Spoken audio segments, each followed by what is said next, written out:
Mandikheda civil hospital में हमारा जो नशा मुक्ति केंद्र है, कोई भी अगर गलत लत में लग जाता है, चाहे वो शराब का नशा हो, चाहे किसी भी तरह का नशा हो, जो जैसे आदी हो या उसमें लत उसकी छूट नहीं रही है या कोई भी तरह की दिक्कत है, हेल्थ इश्यूज़ है, वो यहाँ आए। यहाँ एडमिशन की फैसिलिटी भी है ताकि एक्सपर्ट्स हमारे उसको काउंसिल करते हैं, फिर उसको एडमिट करते हैं। एडमिट के बाद उसका देखरेख की जाती है, दवाएं दी जाती है और बाद में फॉलोअप किया जाता है। इसके अलावा कोई भी प्राइवेट संस्था है, कोई भी NGOs है जिनकी क्वालिफिकेशन पूरी होती है, वो भी नशा मुक्ति केंद्र खोल सकते हैं। सरकार उसकी मान्यता देती है, उसके लिए कुछ क्राइटेरियाज है, वो फुलफिल करने के बाद लाइसेंस के लिए अप्लाई होता है और सेम कमेटी उसकी। सर, आज जिला अस्पताल का निरीक्षण किया गया है, किस बात की?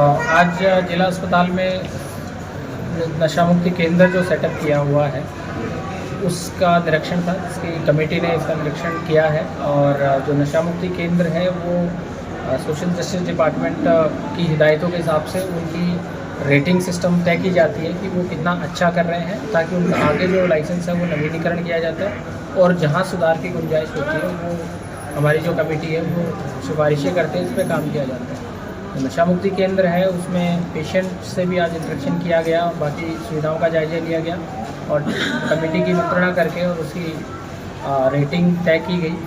तो हमारा जो नशा मुक्ति केंद्र है वो पूरे 70 अंक का जो पैरामीटर है उसमें 47 अंक के साथ वो 4 स्टार रेटिंग उसको मिली है। लेकिन उस सुधार की गुंजाइश है और हमें 5 स्टार ही लेना, और फैसिलिटी जो कमी रह गई है वो हमने सुधार की हिदायतें दी है। साथ ही आपके माध्यम से मैं ये भी कहूँगा, जितने भी पेरेंट इसको देख रहे हैं, जितने भी बच्चे या जो भी लोग ज़िले के देख रहे हैं, कि भी मांडीखेड़ा सिविल हॉस्पिटल में हमारा जो नशा मुक्ति केंद्र है, कोई भी अगर गलत लत में लग जाता है, चाहे वो शराब का नशा हो, चाहे किसी भी तरह का नशा हो, जो जैसे आदी हो या उसमें लत उसकी छूट नहीं रही है या कोई भी तरह की दिक्कत है, हेल्थ इश्यूज़ है, वो यहाँ आए।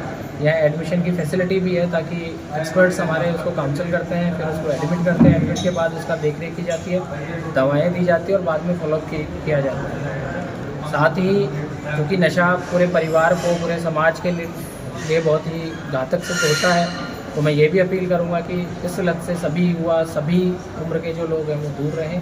और जिला प्रशासन, चाहे वो पुलिस एक्शन हो, चाहे अवेयरनेस का कार्यक्रम हो, चाहे उसी वजह से अगर इसकी लत में फिर भी अगर चला गया, उसको उस लत से बाहर निकाल के वापस नॉर्मल जीवन वो यापन करे, उसके लिए नशा मुक्ति केंद्र है। साथ ही हमने हमारा जो नल्लड़ मेडिकल कॉलेज है उसमें भी नशा मुक्ति केंद्र खोलने की परमिशन के लिए आगे भेजा हुआ है केस।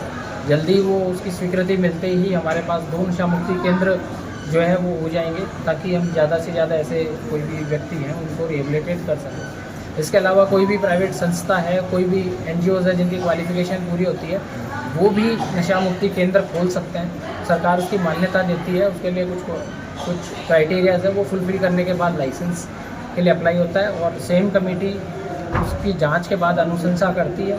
तो हम चाहेंगे कि जितने भी ऐसे इस क्षेत्र में जो काम करने वाले NGOs हैं, जो अच्छा काम कर रहे हैं, जिनकी इस एरिया में काम करने की इच्छा है, वो इसमें बढ़ चढ़कर भाग लें, और ताकि नूह में ऐसी फैसिलिटीज़ भी हों ताकि हम नशा मुक्त जीवन की तरफ, जो हमने एक मुहिम भी चला रखी है, माननीय मुख्यमंत्री जी ने भी इसमें मुहिम में पीछे साइक्लोथॉन, पूरे हरियाणा में साइक्लोथॉन गई है नशा मुक्त हरियाणा पे।